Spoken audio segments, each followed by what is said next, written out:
Hey, everybody. Just wanted to get on here and let you guys know that this is going to be the only time we talk about this situation. This is very personal and private to our life, and we want to put this information out there, not for us, but to help other people who are going through the same thing, to let you know that you're not alone. So if you see us in life, please try not to pry into what is going on with our family. Yeah, we've experienced a lot of trauma and anxiety because of what we're about to talk about happened to us. We're choosing to share our story, like Jarrett said, to help others learn, and if they're going through something similar, to know that they're not alone. This is our experience to tell and ours alone, and we're choosing to tell it this way. We all agreed this was the best way for our family to tell our story. Please, listeners, listen with a gentle and kind heart. This experience was definitely not easy for us, and it's not easy to tell and relive it.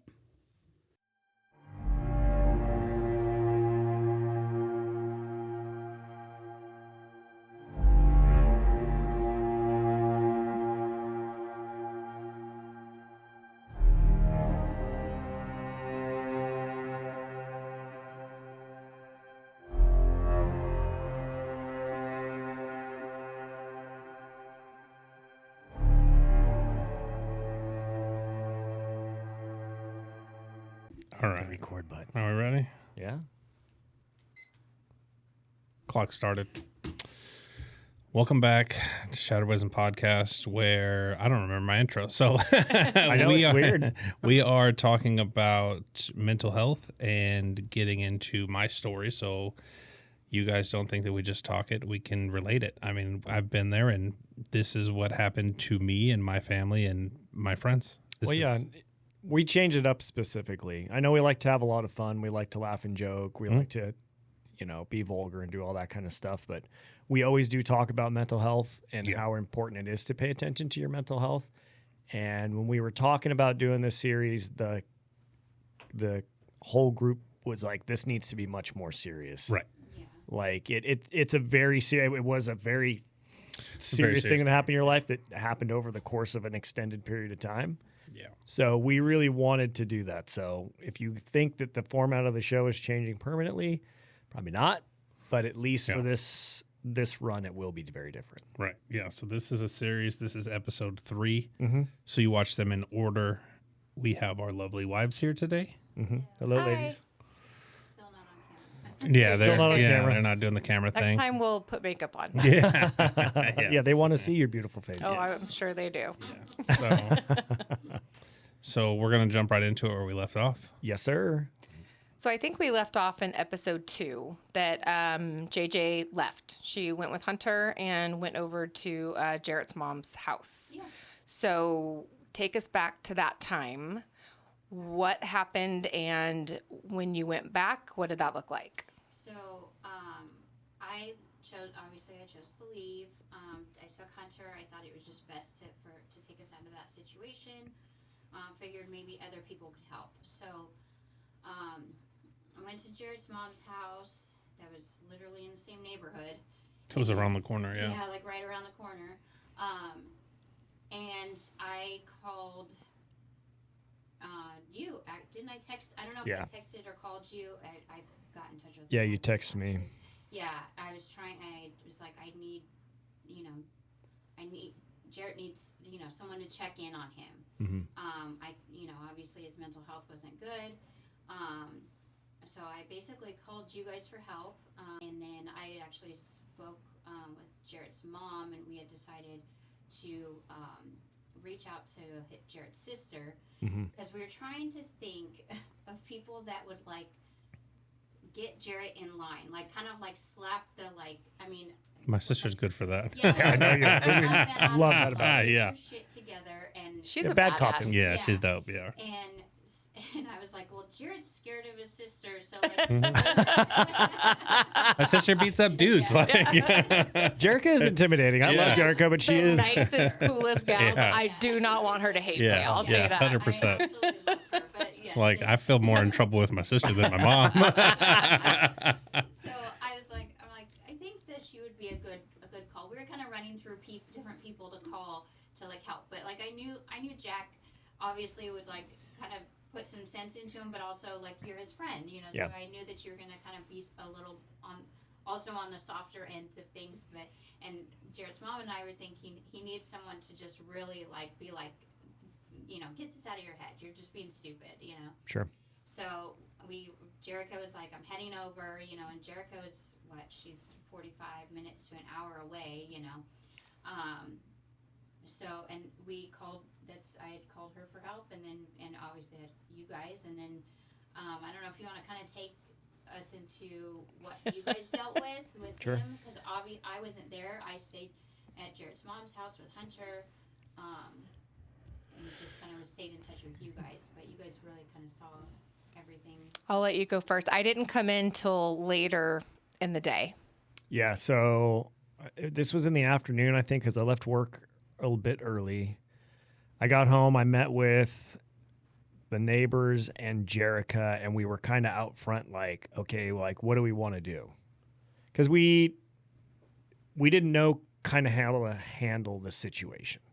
Yeah. Right? Because it was like, we were never concerned for our safety. That was never a concern I have. Everyone was like, well, I'm like, no, we're not, Jared's not hurting any of us. That was not a concern. It was like, what can we do to help you? Right. And what can we do to make it safe for you? This was kind of like there was always a concern of self-harm. And unfortunately for me, my mind goes to the darkest places first. Mm. So I'm like, well, what happens if he hurts himself? What happens if we go in there and he's dead? And that's just so Jack. It is. Yeah. But this is where my mind goes, and I'm trying to like prep everybody. Like, I don't think he is, and we've been texting and this kind of stuff. But like, it is always a possibility. So what do we do to make this safe for Jared? JJ, like she said, she willingly took Hunter and left. So we're like, okay, let's get Jared squared away and see what we can do. Right. And we were trying to game plan about how that conversation should go and who should talk to you. And I mean, we were just running through a bunch of scenarios in our head. And I think, did you show up before we had gone in to talk to Jared? No. Well, right about that time. So, I remember very vividly only because it was Ella's awards night because she graduated 8th grade the next day. Mm-hmm. So I had like a 15-minute window in between running over to check on everything, but then getting back in time for her awards thing. And this to me, I mean, I'm speaking solely for myself. This was one of the saddest parts of this whole ordeal. And believe me, there's multiple sad parts in the story, but when I got there, everybody was upstairs, and one neighbor in particular, I will not say who, was being just very aggressive, like pretty much like, Jared, get your shit together, like get up, like knock this shit off. And Jared was sobbing, like the saddest. And Jared is like the biggest teddy bear, and he was in bed, and he was on the phone with Vivint, the camera company, because he was still convinced that JJ had been deleting footage from around the house. So he was trying to figure out if he could somehow get the back software, the hard drive. He was going to get a secondary hard drive for all of their camera that was going to have downloaded everything off of the cloud. And so when he was saying, when I get this thing, it's going to have all the videos on it that you deleted because it was backed up to the cloud. It's going to be a completely and this will essentially confirm what I have been thinking. Right. And so I walked in and Jared was crying and it broke my heart. And I just pushed my neighbor aside and I walked over and I gave Jared like a hug. I'm like, he just needs a hug. Like, he's clearly hurting. We don't know what's going on. We don't know why he's in this state.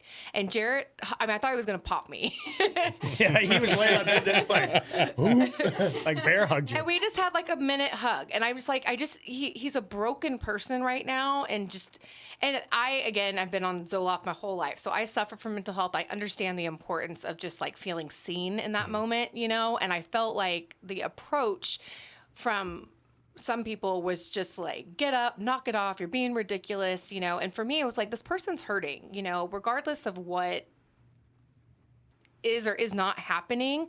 Like, we need to pick him up right now, you know, is how I felt. And so we had I'm going to cry talking about it. Like, that for me was one of just the saddest moments, because it was just to see somebody that is so just outgoing and funny and this big teddy bear to just be like a shell of himself was just very devastating. Yeah. And so, don't make me cry. Well, and there was a point though where I know Jarrett doesn't like to get like piled on. Yeah. So there's like 5 of us standing in this room. Jarrett's laying in his bed. He's super upset. And at one point I turned and looked at everybody and I was like, you all need to leave. Yeah. And that's how, so like, Jack stayed. Yeah. I said, I'll talk to my buddy. Like, I know what I need to do to help him. You guys need to leave because you're making it worse. Yeah. Like he's backed into a corner and he's got 5 dogs barking at him. Like, you guys just give me a minute. So you guys all kind of went back outside. And we were kind of doing the same thing you did at the beginning of like, okay, what's going on? Like, how did we get from a week and a half ago on this wonderful cruise where he was those pictures, we have videos from that cruise where you are just laughing hysterically and just your normal self. Yeah. So like, how did we get from there to here in this very short period of time? Right. And so while Jack stayed up there, I made some of the neighbors go home, and then Jerica and I ended up staying. And I could only stay for a little bit because I had to get back to Ella's school, but we just had a good talk about, what do we do to... And that's kind of when the first time that the conversation about getting any authorities were involved, because Jerica said, do we, don't we? And I specifically remember saying, I don't want to be any part of that because I don't feel like that I'm qualified to know one way or the other. It's kind of how I felt, like, I don't want him to get in trouble somehow or like make the situation worse. And so I just told her, like, that's probably what we'll just let you guys as a family, like, make those decisions. But then I left and went to Ella's award, and Jack actually stayed. Yeah, no, I mean, the whole time we were talking, I kind of echoed what Kendra was saying earlier on the last episode, was like, are you sure? Because at this point now, there's a fissure is already starting to grow in the relationship. Right. So I kept being like, dude, are you sure? And you had me convinced. I talked to the guy from Vivint. He's going to send me this hard drive. It's got everything backed up. It's going to have all the proof I need. I'm paying extra to expedite it. You paid like a couple $100 to get it like overnighted. You were very insistent. You're like, yeah, it's going to come, and it's going to, that was the smoking gun. And I remember saying, good, like, get it. Because give us some JJ was saying the same thing too. Good. Get it. Yeah. Because I thought in my head, good or bad, this might answer some questions, right? And then the funny part is you got it, and it was blank, right? Yeah, or empty. he upsold me on a new piece of equipment, is what he did. Yeah. I know, $300 for just nothing. Yeah, and this whole time too, like, Jared is scrolling through. If you have an app, like we have a Ring camera, you can go on your app and see anytime there was motion. It has that little video clip that's recorded for X amount of time. So you're going through this and you're like, well, here's this video and here's this. So the whole thing we explained last time about how you were rationalizing and making all these points connect, you were convinced you were doing the same thing, and you were moving so fast and there was so much going on. It's hard for me to kind of put the pieces together right now, but I was fucking lost. Well, and the problem is that the guy on the phone told me, yes, there was videos deleted. Yeah. He said that. And I said, I need the fucking drive then. I need to know what's on there. Yeah. And he helped my spiral fucking take off. Right. Well, you were telling him, like, I know my wife's cheating on me. This is really important. He's like, man, I'm so sorry to hear that. And he was like, he was kind of like feeding into it. He was throwing out with you on the phone. And I want to be like, if you're trying to go for a customer service award, maybe let's fucking dial it back, dude. Yeah. Just get the guy his thing. But he was, it's all going to come back if there's anything deleted. I can see a video's been deleted on this day, and I can see this camera was off at this time. Mm-hmm. And so I actually went back later and pulled up my Ring camera. And I'm like, we did an experiment. Here's my archive videos. I'm like, okay, Kendra, here. There's a video of the Amazon guy showing up, and I deleted it. Mm-hmm. There is no log that says this video was deleted. But we have Ring. You have Vivint. Right. Yeah. So Rings look crazy. This is a side note in case if you delete something, it doesn't show you that there was ever anything there or deleted. Yeah. So Ring seems to be like you can get away with a little bit more than Vivint, I guess. But you were talking to this dude, and he was selling you like he was confirming. It's completely restored, and you were like, JJ fucking pulled the plug on the other one, or she messed it up. Like, he was convinced like you disabled it in some fashion. Yeah. And the customer support guy did not help JJ's case at all No. because he was confirming. You actually lit up a bit and said, I knew it. In 7 days, I'm going to get that hard drive. It's going to fix everything. Oh, and you then were? we were all now like, we're in. Yeah. When he told me that he got the hard drive, I was like, good.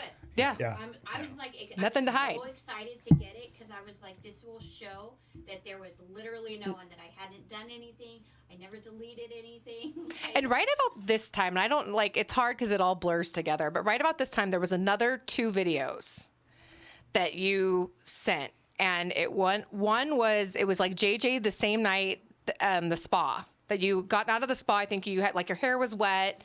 You were walking down the hall and you were convinced that at the room that's at the very end of the hall, Office, yeah. there was somebody in there that was petting Boba. Yeah. So if the camera shot is looking at the, It's just a straight hall shot. Just our hall shot to our front door. Oh, I thought this was the one upstairs. It is. You can see a little bit of the loft, and you can see JJ and Jarrett walking down the hall together. Yeah. And that door's wide open. And right, so It's dark. Yeah, that room's dark. Yeah. And so you guys are walking down the hall, and JJ's like braiding her hair, and you're asking Hunter like, "Hey, bud, what are you doing?" Whatever. And then you guys both go straight to that room, and then turn right to go to your bedroom. And Jarrett was convinced that there was somebody in that room that was petting the cat. And again, you look long enough. We watched that video 400 times, and at one point I was like, is there motion? Do you see that? Dude, and again, this is a... you would have, I don't even think you could have not seen. I mean, the room was dark, but you walked straight to it. Yeah. And then turned right. And it's the camera shot. Your upstairs is big. The camera shot's way far off. Yeah. Like we are looking into go out tonight and stare up at the sky. At night. It's about as clear as it was. Yeah. But again, every time I got one of those videos, you look long enough and you, I'm like, well, maybe. I'm like, but then again, I'm like, how ballsy of JJ. Like, that's where I kept going backwards of like, she's not dumb. Like, if she's going to do this, she's going to be like better at it. I would like to think than to have a man in your house in the bedroom right down the hall, like petting your cat. Yeah. I don't know. Like Dr. Evil. And again, we laugh now, but it wasn't funny. No, this was my life. Like it was my real. life imploding, you know, Yeah. and it was fear of losing my family, right? Like, and we have always said, like, if you're not happy, just leave. Just leave. It was always our agreement. We say the same thing. Yeah. Don't So- cheat on me. Just leave me. Yeah. So I was, I'm telling you, knowing now, we can laugh, but then this was real. this was not happened funny. to me. Yeah. But that night, I mean, this goes back to kind of the manic thing. You were never like aggressive or mad or physical. You were just either sad or fairly happy. There was like kind of no in between. Right. So that night after the awards ceremony, I dropped Ella off at the house and said, hey, I'm just going to run over real quick and say hi to, I'm just trying to keep it light for her. She's got no idea what's going on. So I came over and you guys were sitting out by the fire pit. Jarrett wasn't happy per se, but going from where we were like 3 hours before that, it's like you saw a little bit of like, and maybe it was relief thinking I'm going to get this hard drive and it's going to like give me that's what he was telling me. solutions. Yeah. I took him out. I'm like, hey, we had talked about some of this stuff in even previous podcast episodes. You talked about depression and where you were. Yeah. I was trying to get you a dopamine hit. I'm trying to pull you, number one, out of the house into a more neutral territory. But number two, like trying to get you some sense of normalcy, trying to like, okay, you were riding high on the horse that this fucking drive is coming. Right. The FBI is going to overnight it. I mean, I feel like some guy from CSI is like, enhance, I just keep thinking it's playing in my mind. Yeah. So I'm trying to we're getting out there. It's a celebratory. We were trying to create that sense of normalcy. Yeah. So, and then for me, I was still over at Jared's mom's house.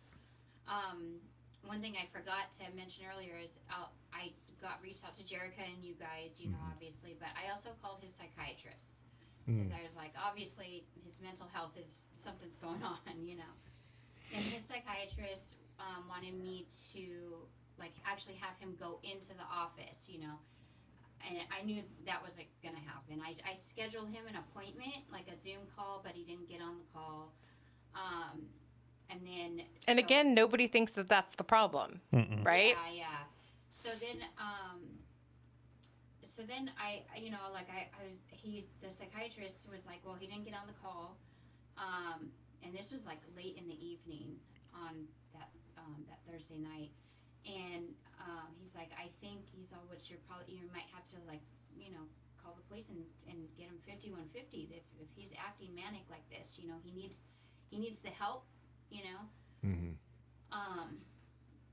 I was hesitant. Like, I know I think I spoke with you about it. I spoke with Jerica about it. Like, I was and Jared's mom. Like, we didn't want to. Like, I was very hesitant. But at that point, at that evening, it's like maybe like he was still like the way that he was texting me. I could still tell that he was in this manic state. Mm-hmm. Like, nothing had changed as far as like his thought process from what he was conveying to me. Obviously I wasn't there, so I didn't see. I still, not in the home, but I figured that it would. I could tell just by the way he was texting me, our communication. Well, but you were trying to help him, and you were reaching out to any means necessary to help him, because you realized this is probably a good thing to say. We again were getting information from Jarrett. Mm-hmm. We weren't getting information from you. You really ultimately always knew what was going on. Yeah.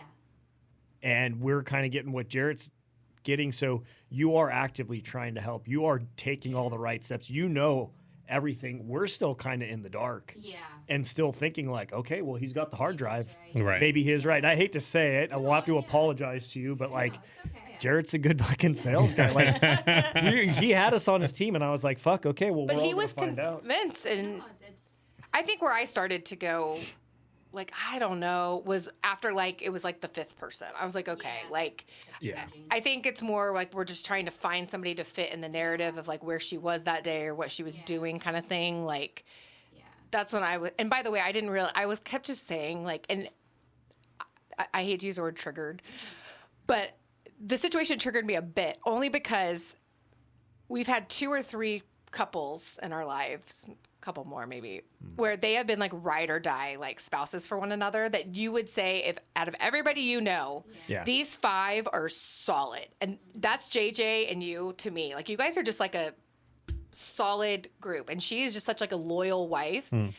But I've had that happen before, where we've had some very, very close friends. One particular, after 30 years of marriage, he just was like, I met somebody new that I love and buy after, a lifetime together. And they would have been on that ride or die list. So to me, it was just like, I can't believe this is like happening again. Like, our, friends, our world of friends are like crumbling down around us. Yeah. But you also, we didn't know what happens in people's private lives. Yeah. And that was the other thing that Kendra was talking about, was like, we don't know what's going on. Yeah. Maybe she is. Yeah. Maybe she's had enough, and maybe with this, and it. So it's hard to rule out any possibility. Yeah. And I think we said that at one point. We're like, you know what? Fucking anything is possible at this point. Yeah. I just kept saying, I just want to know what. Yeah.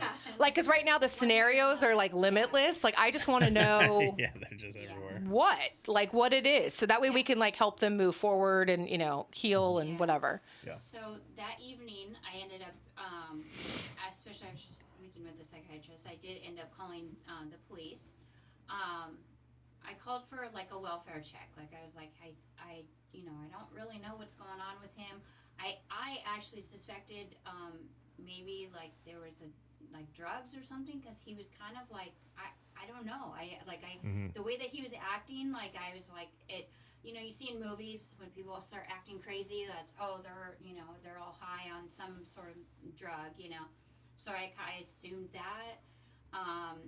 And so I was like, something's got to give, like, something's not right, something's happening, so I called the police, welfare check. They said, okay, we'll reach back out to you, we'll go and check in, and then we'll reach back out to you. And I never heard anything. Yeah, and we were all gone at this point too. That's something to know too. We'd left probably around like dinner time. Yeah, I was kind of like, "Are you good, bud?" And you're like, "Oh, I'm great. I'm fine. This drive's coming." So Jarrett was at home alone. Everyone That was the else, night they came, though. You were sitting in the spa, right? Or was that a different night? No, that's a different. okay. We'll get into that one later. That was another day. Yeah, so I never heard back, but I was like, okay, well, I mean, he seemed like we didn't really text much. Like that night, I went to sleep. Hunter and I went to bed, and then the next morning, it was kind of like similar text. The manic type of texting. I reached out to a psychiatrist again. I was reaching out to other friends because I was like, maybe other friends can help. I know I spoke with you guys. I think you were supposed to do like breakfast with you guys. That was. Like, it was Ella's graduation. Yeah. It was. Yeah. So we were gonna do the graduation, and we were gonna do, I think, breakfast after that or something like that. Yeah. So obviously we didn't go to that. But yeah. So. I could have went because I was home alone. And then I know that I think your brother had come over as well. I don't know. You can kind of speak with that, but on my end, I was kept on trying to like get other people's opinion that were there and had seen him, or like I think your mom had gone over to talk to you a little bit or whatever. I spoke with a psychiatrist on multiple occasions that day, and ended up. I was like, you know what? The police never followed up. Which is wild to me. That in itself is like. Yeah. But they didn't even come that night, right? No, they did. Yeah. Oh, they did. I Okay. just didn't answer the door. Yes. I forgot about that. Okay. So I called them again, and I was like, look, I never heard anything. Like, and I just wanted to make sure, kind of see how, like, what ended up happening or whatever. And I was like, I'm worried about him. Kind of explained the situation briefly, and they were like, okay, we'll send someone out. And they said, we'll send someone to talk to you first this time. And I said, okay. So they came, and I explained the situation a little bit more in depth, and I was like, I don't know what's going on. I don't know. I'm like, I don't know if he's on using drugs. Like, I don't know. I don't know if he's drinking. I don't know what's going on. I haven't been home, but like, I don't know what's causing him to have these episodes, Yeah. Cops came over thinking I was doing meth until they met me. And they were like, We do live in the Inland Empire, so that's probably first first go-to. Yeah, they're like, no, you're not. Or if you are, you're doing it wrong. It's baking soda, but someone's lying. They only spoke with you that once with mental health. With mental health, yeah. So they were sitting there talking, and they're like, I don't think that this is really like a an issue for us, And I was like, I agree. Like, he didn't do anything like that's, to cause, the police to actually get involved. I'm like, I called you guys because his psychiatrist mentioned maybe he should be 5150, like something like that, and then so they said, okay, let's call Riverside Mental Health. Okay. So Riverside Mental Health came, and they came and These spoke motherfuckers. with me. And they came and spoke with me, and I explained the situation, and then they were like, okay, and then I think they ended up they asked your mom to call you to see if you'd just come out of the house and speak with them. Yeah. And he agreed, so they went over there, and I know they spoke with him briefly. And then they called me when they were still over there, and they said, can you come over and talk with him? I was like, okay. So I went over there, and we kind of chatted just about, Hunter actually had a soccer tournament that weekend that we were supposed to go down to, like, near the beach. And I said, Hunter still wants to go to a soccer game. I don't think that it's fair for him to, like, it's not his fault. He shouldn't miss out on this because of what's going on with us. I'll take him there. But he didn't really know what was going on either. Not, no. No. Like, he had... Yeah, he didn't. Yeah. Yeah. And I was like, I still think I should take him, and then, you can have your space. I'll have my space. We can communicate via text and stuff. And we were like, okay, we're good. And then when they were there, they were still outside. I went inside the house, grabbed stuff for Hunter and I, and then got the car and ended up going down to the beach to the soccer tournament for the weekend. Oh, actually, after I got the stuff out of the car, Jarrett said, I want to see Hunter before we leave. And, or before you guys leave. And we said, okay, and then Riverside Mental Health, Jarrett and I all went to Jarrett's mom's house, and we stood out front. Hunter came out and talked to Jarrett, and Riverside Mental Health the police were already gone at this point. They stood kind of on the curb, and we were up by the front door, and Jarrett was talking to Hunter, and typical dad conversation with soccer and stuff. And then I was like, okay, I can probably tell them that they can go. There's not really a need for them to be here, No, they said, you guys look like you got it under control here. We're going to take off. Oh, yeah. They left. And, Okay. I walked over there, and I said, thank you guys for your help. I appreciate it. And they said to me, they were the lady showed me the back of her phone. I had a QR code. She said, take a picture of this QR code or scan it or whatever.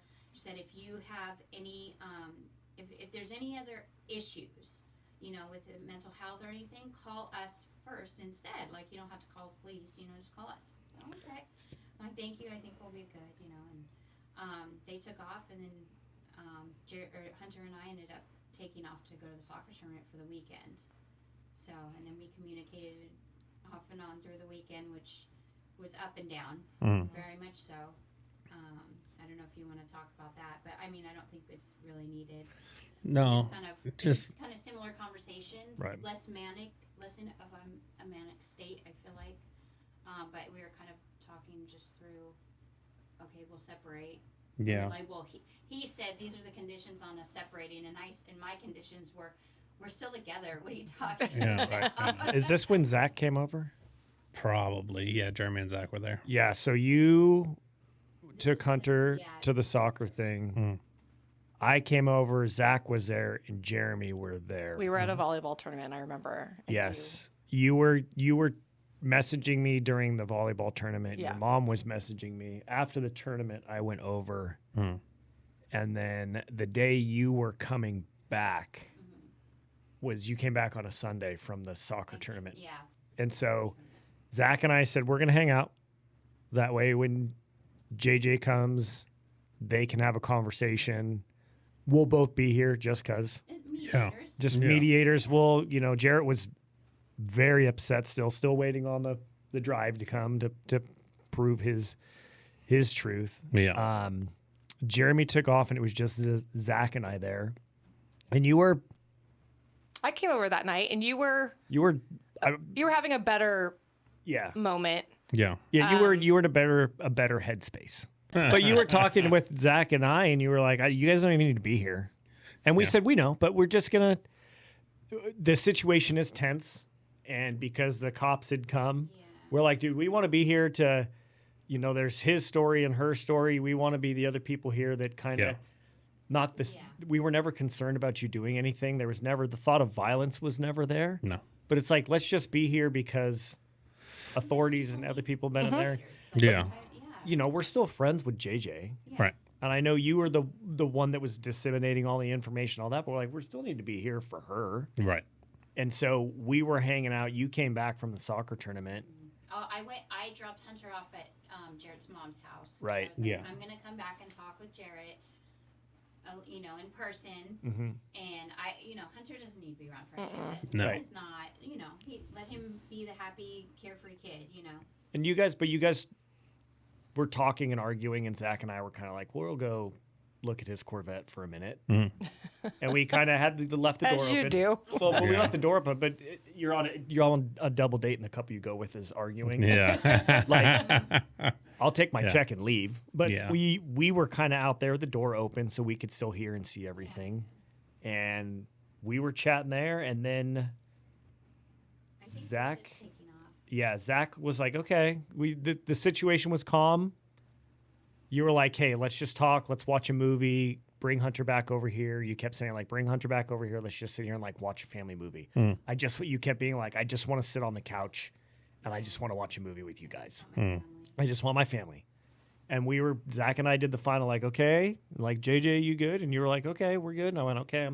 Zach was going back to Long Beach. I'll go back to, I don't know, Down the street. a 30-second drive Yeah. away. So if something happens, I can be back here. So we left and kind of left you guys up to you. Well, we laughed because I texted JJ and said, "How are things going?" And she said, "We're watching a family movie." I'm like, "How quick these things change! Like, Yeah. what's happening?" Well, that's what we were saying, Jarrett. You guys argued, and then all of a sudden, Jarrett was like, "Okay, I just want you guys here. I just want to watch a movie. I just want to just wants cuddle the on the couch family, and watch yeah. a movie." Yeah. That comfort. I Right. get it, you know. Right. I But you- wanted it too, but I, you know.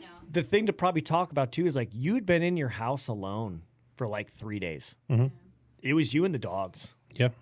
and you were completely isolated. And we were checking in on you and doing everything we could, but you were like, "Yeah, I'm good." Yeah. I'm like, "You want us to come over? Do you need dinner? Do you want?" "No, I'm good. I'm good. I'm fine." And it was a lot of that. And so, outside of some of the texts, like, "Oh, I found this," or you're still trying to connect the dots, there wasn't a whole lot of communication with you. You were self isolating, Yeah. and so we couldn't get there to. And anyone To help. that knows Jarrett, he needs he just wants his family. He just Oh, wants, yeah. he wants to be around people. Him being by himself is not. I good. don't do good by myself. No, that was the worst thing that Days could have and happened. days, Yeah. That was the worst thing that could have happened was you left to your own devices. Yeah. Yeah. Sleepless nights, 3 days in your own house. Shit, Kendall leaves for a week. Yeah. And me and Murphy, after like day 2, are like, "All right, bud, what are we doing?" Like, Yeah. So, one of the conditions that I had kind of set to Jarrett to like come home, you know, or for Hunter and I to like come home, I told him you have to see your psychiatrist. Like we're gonna go in person. I'll go with you. We're gonna talk to the psychiatrist, figure out what's going on. You know. Yeah. Because we still didn't have answers. Like, Yeah, we we- didn't know. yeah, what we didn't was know going yet. on. You know, I remember I was like, I wonder if like it's his medication. You know, I kind You of said that like 100 times, and I probably was not the right friend because I was like, "Well, it's probably just hasn't kicked in." Yeah, like, Because all this happened in a matter of I would say so. Yeah. days. Last episode we started when we came back from the cruise. When you started happening, this was what, a week This later? was May, Like beginning of May. Yeah. No, but this was 7 days later. it was a little bit longer. Than Yeah, this whole thing happened over like a 2. Was this like 2 weeks? So, It's like, well, give it time to settle Yeah. in, and little did we but, know.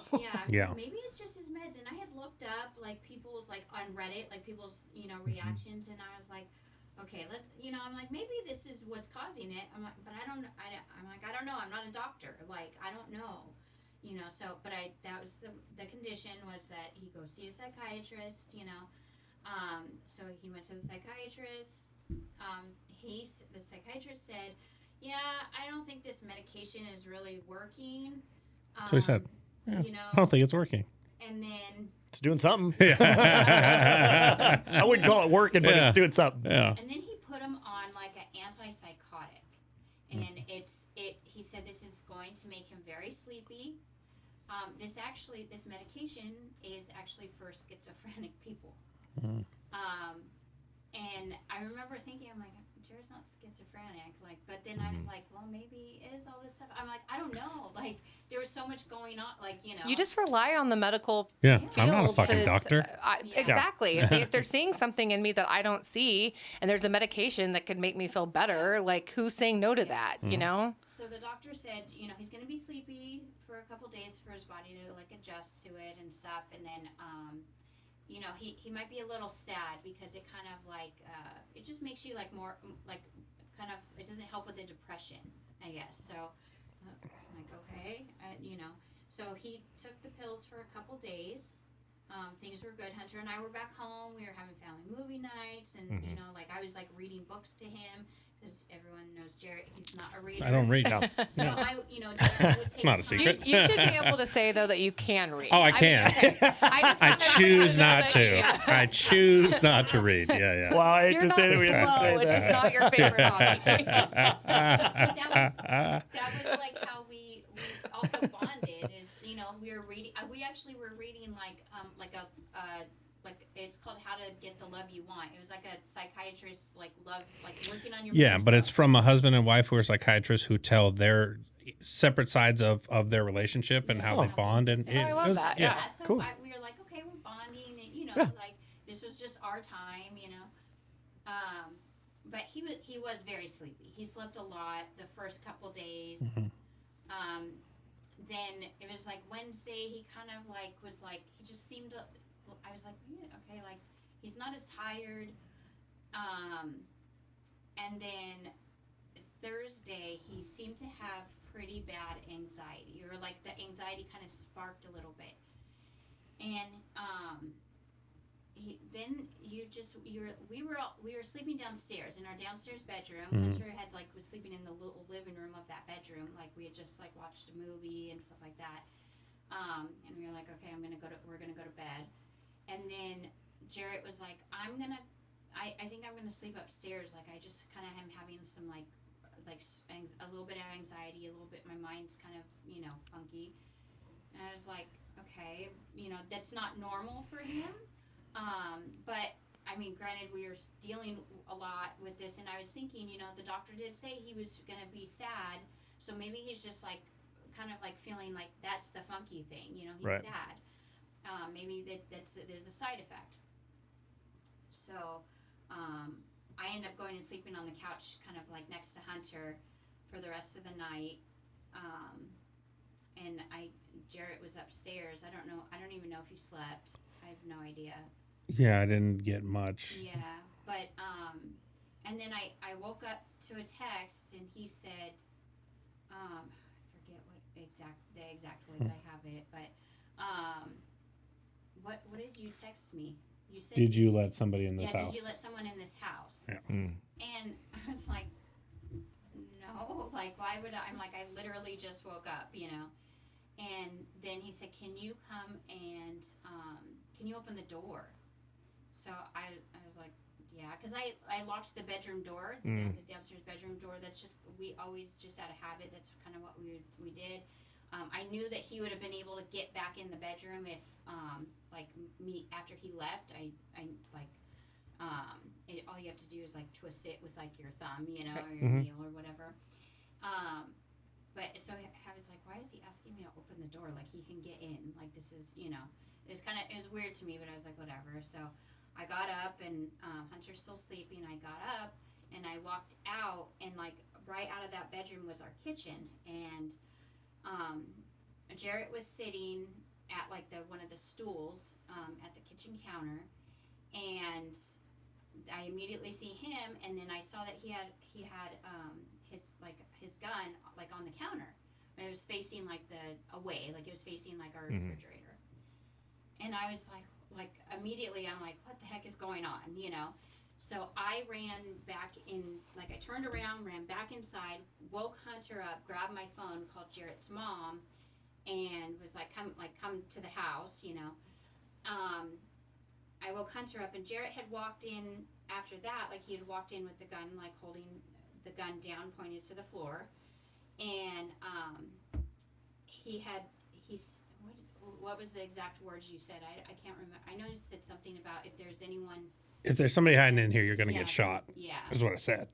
Right. Yeah. To the person that I thought was right. So to give my side of so this makes sense to everybody. So I was having some issues, right? Some racing thoughts and shit. I'm going to sleep upstairs. I don't want to fight with you. You're home. Right. I just want to, I want my family back. So I'm going to go sleep upstairs so we don't fight all night, bicker in front of Hunter. So I go upstairs, and in the morning I heard, back to my auditorial and visual fucking hallucinations, I heard what sounded like somebody banging around in my kitchen. Right. But this is like 2 a.m. It was early. Yeah. It was like not like 6. This is like early. Yeah, when he heard the noises. And there was a video for that too. You couldn't see anything on the video, but you can hear what I would say it sounded like a door slamming. Right. It's kind of what it sounded like. Yeah. So to me, it sounded like somebody was in my house. So I go to I had those little fucking lock boxes in my drawers in my desk or in my dresser drawers. Grab a gun, start fucking making my way downstairs, clearing the house. And it hits me. Boom. I'm like, Shawshank Redemption. If she has her boyfriend in there, I can't shoot him. He's an invited guest into the house. Right. Right. So rather than kicking in the door, freaking everybody out, doing this whole fucking problem, and the doctor had told me, like, you're hallucinating.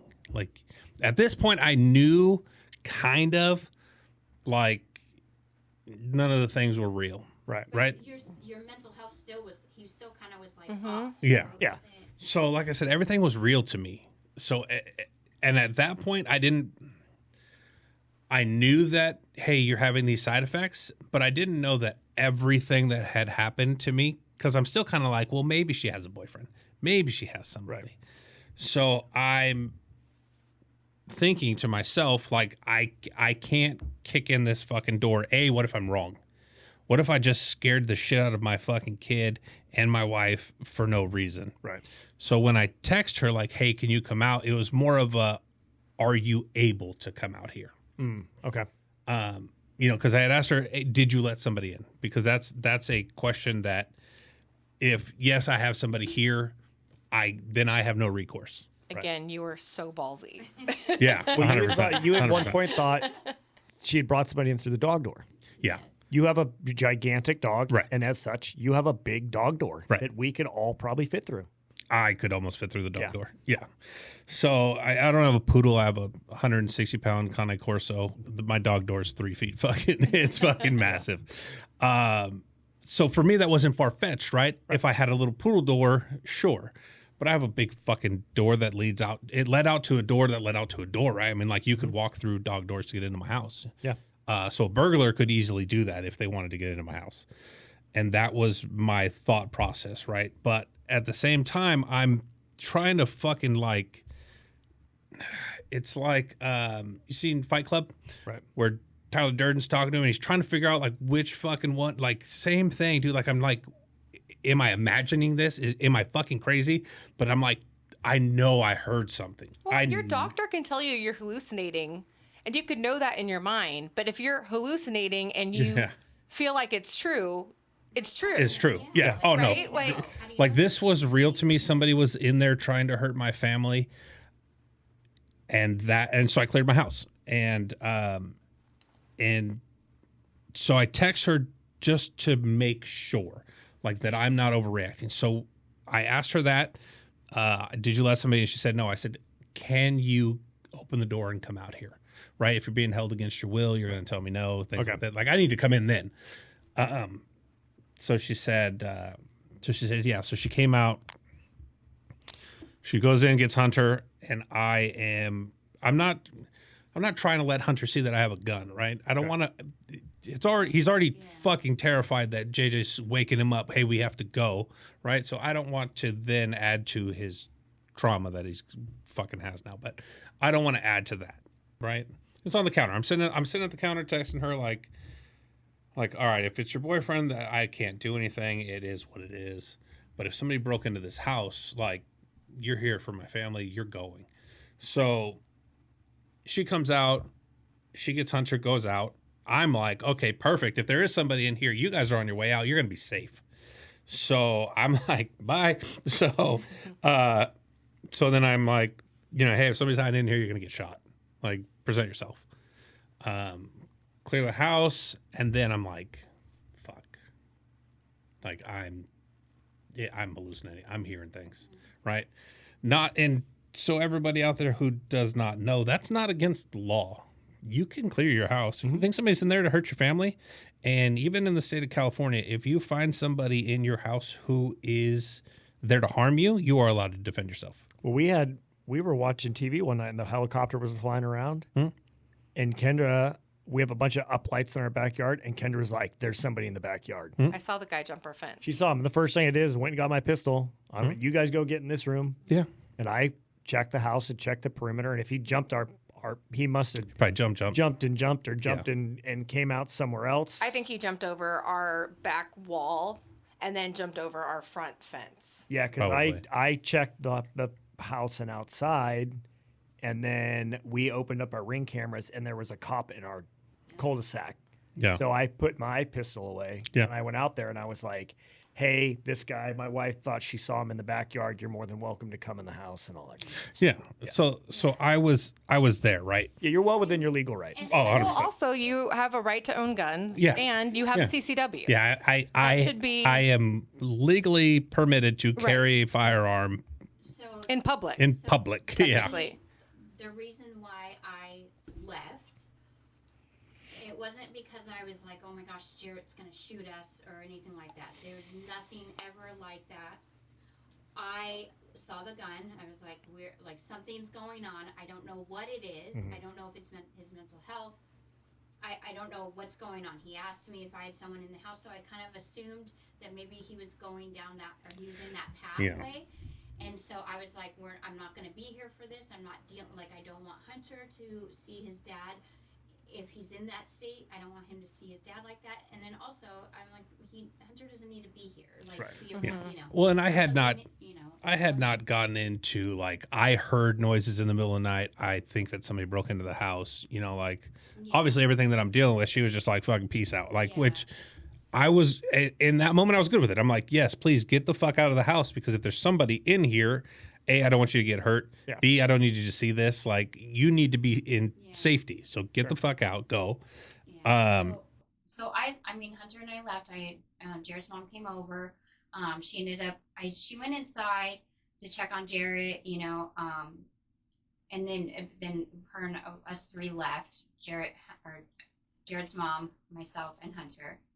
And then I had texted you. I know I'd reached out to a lot of people, and kind of the way him and I had been texting after that when we were still at his mom's house, and it seemed like he was back on that track of like the manic episodes a little bit, you know, and it was concerning, you know, and I was like, I don't know what's going on. Called his psychiatrist again.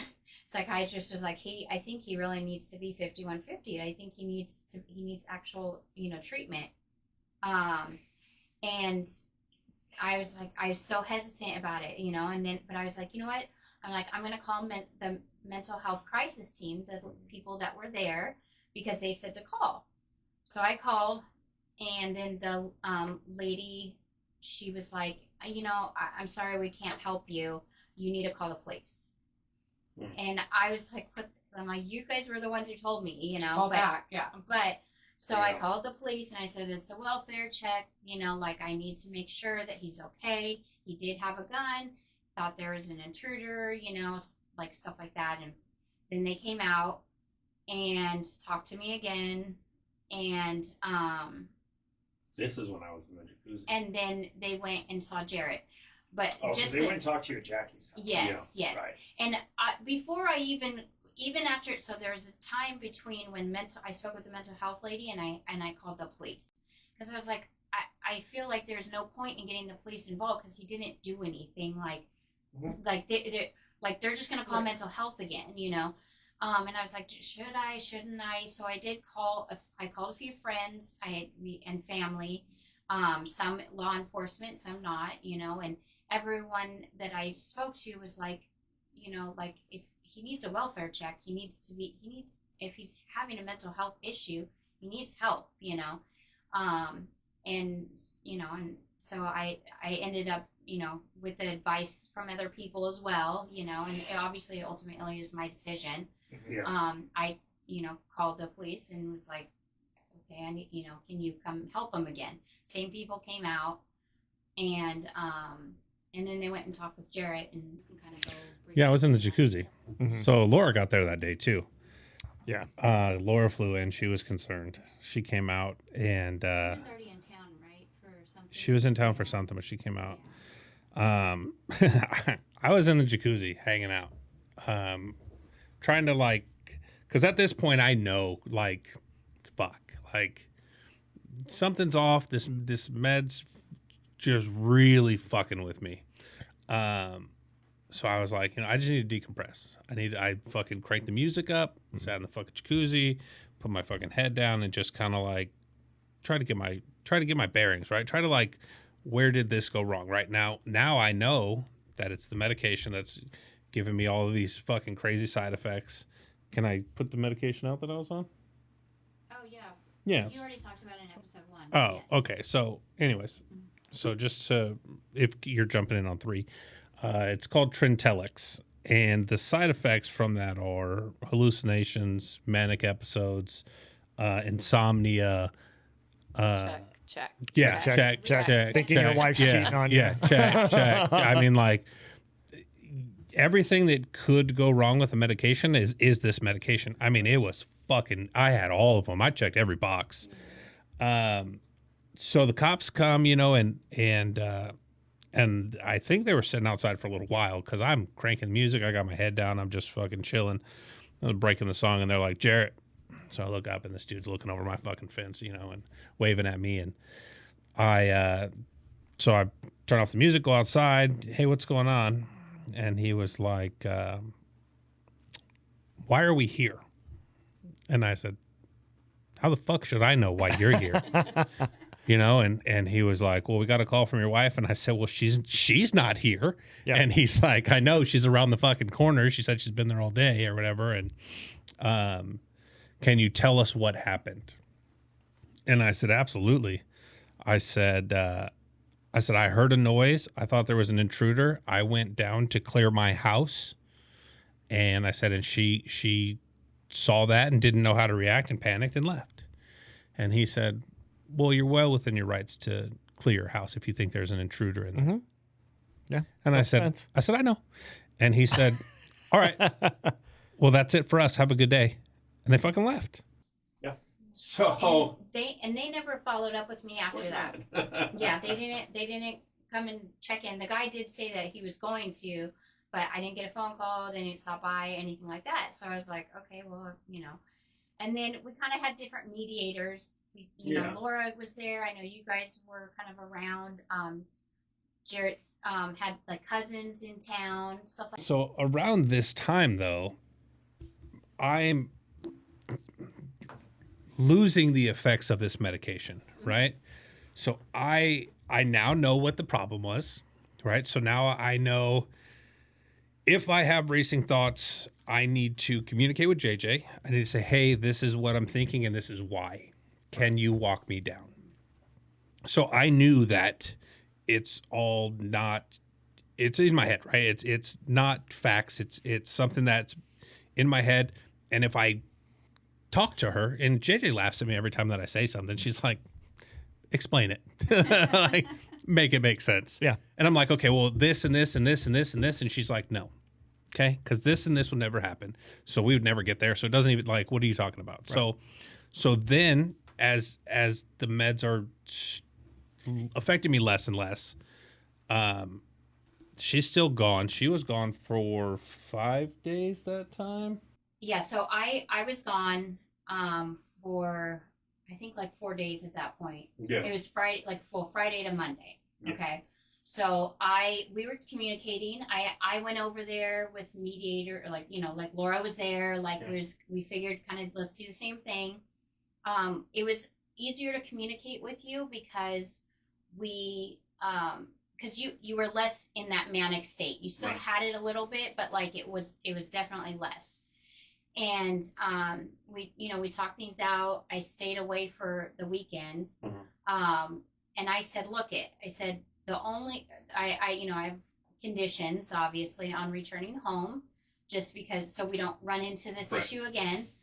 I said we're gonna lock all the guns up in the safe, in like the one safe, and I'm gonna change the code, right. and you don't get the code. Like, so you have no access to any firearms. Yeah. And I said, just until everything's kind of cleared up, until like the meds are good and you're feeling better and stuff like that. But I was like, there's no need for you to have them right now, and then I also said you have to go see your psychiatrist again. Yeah. And then since we had family in town, this was right. My uncle died. Well, yeah, Uncle John died. Uncle John died. Yeah. Since there was family in town, I was like, all the family's we're all gonna be around each other and stuff like that. So maybe it will also help him, and help us and stuff like that. So so then on Monday, after I think I locked the guns up on Saturday. And then on Monday, Hunter and I returned home. And with everybody, we had your cousins were in town. Everyone was around. We had like the celebration of life for my that day. That was on that Tuesday. On that Tuesday. That was I got a call from the mental health crisis lady, and she was just following up. Yeah. She had called and left a message. She called him and left a message, and then I was like, I'll just call her, and I'm like, everything's fine now. We kind of figured out that it was the meds, family's around, all that stuff.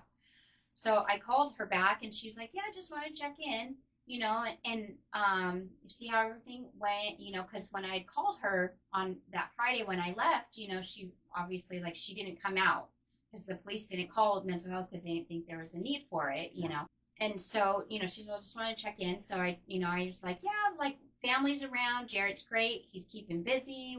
Everything's fine. I kind of just I was like, I don't need your help anymore. We're good. We figured out the problem. So it's that's, everything's good. I didn't really go into explanation about what, everything that I did to return home and, all that stuff.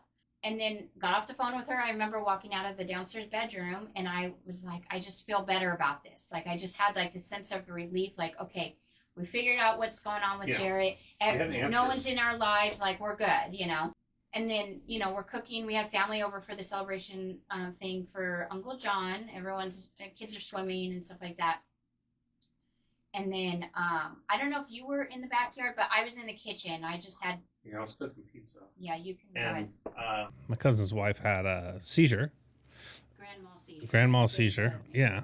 And then she stopped breathing. It's not funny at all. But when you check all these boxes of all, it's all wild. Oh, what are the odds in the middle of a Tuesday? Well, and also just your own crisis. Yeah. Yeah. So JJ calls 911 for my cousin's wife. 911 comes, grabs her, takes her to the hospital. We don't think anything of it until the next day. No, we didn't think anything of it till later. Yeah. But so the next day we're podcasting. It's me, you, and Jesse's episode. Yep. And we're upstairs podcasting, and JJ comes upstairs and she says, "Hey, somebody's at the door." So there was a lady there with 5 fucking cops sitting on our porch. Right. So I had already answered the door. Yeah. Because I actually, when I looked at our camera thing, it actually showed Jeremy being at the door. And so I was like, oh, Jeremy probably just couldn't get in. So I opened the door, and I see her with with 5 cops. And she's like, can you come out and speak with me? Yeah. And then I think we'll kind of leave it at that. We'll leave it there. The next episode will pick up here. So we do have video of me coming in and telling you guys who's at the door.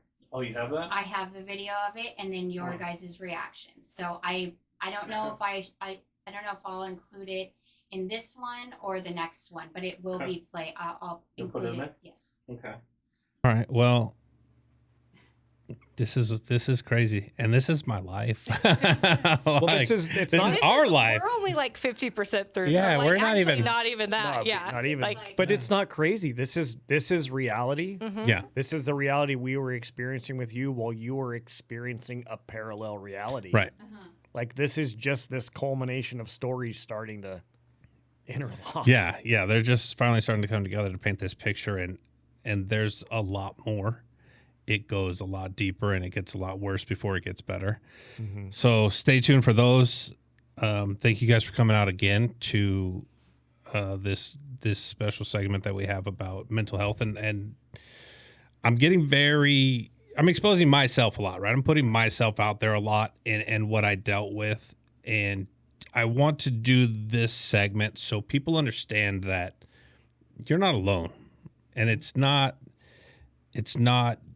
necessarily your fault that you get put into these kinds of predicaments. I mean, there's a lot of outside factors and things. I didn't know my medication was bad. We fucking figured it out. Yep. You know, and then we looked up the side effects, and it was all of them.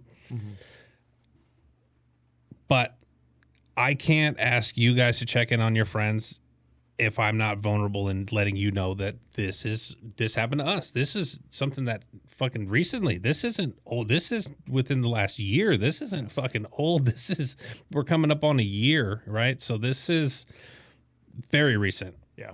And it's going to explain the hiatus that I had to take and the things that I was dealing with. But you're not alone, man. Check in on your friends. Reach out to your people. Be open and honest. If you need help, me and Jack are here. Mm-hmm. I've lived it. Jack helped me get through it. We are good resources, and we are here for you guys. But if you feel like when Jared started talking about this, he felt off. No. You should know yourself well enough that if you start to feel in a way that you should reach out. Right. We say it all the time. You're not tougher than your own mind. No. And this is living proof of somebody's mind and combination of medication on top of that. Mm-hmm. That was telling them a narrative that wasn't true. Yeah. So if you have that moment of almost clarity where you go, this seems really off, you should initiate talks because we don't know.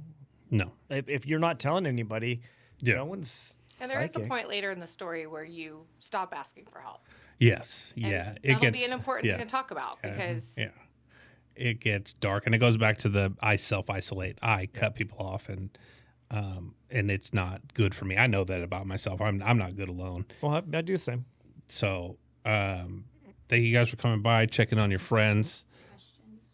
Questions, comments, concerns, anything that you've got out there in the general public that you want answered or that you want to know. If you have dealt with something like this and you've got a story that we can also share with our listeners to help them, right? It's hard to navigate this shit by yourself. Yeah. And it's a very lonely feeling to feel like this is only happening to you. Yeah. You know, and I did have a domino of things happen in my life that did not fucking help me at all with any of this, but you're not alone out there. So if you guys need help, reach out, talk to your friends, talk to your people.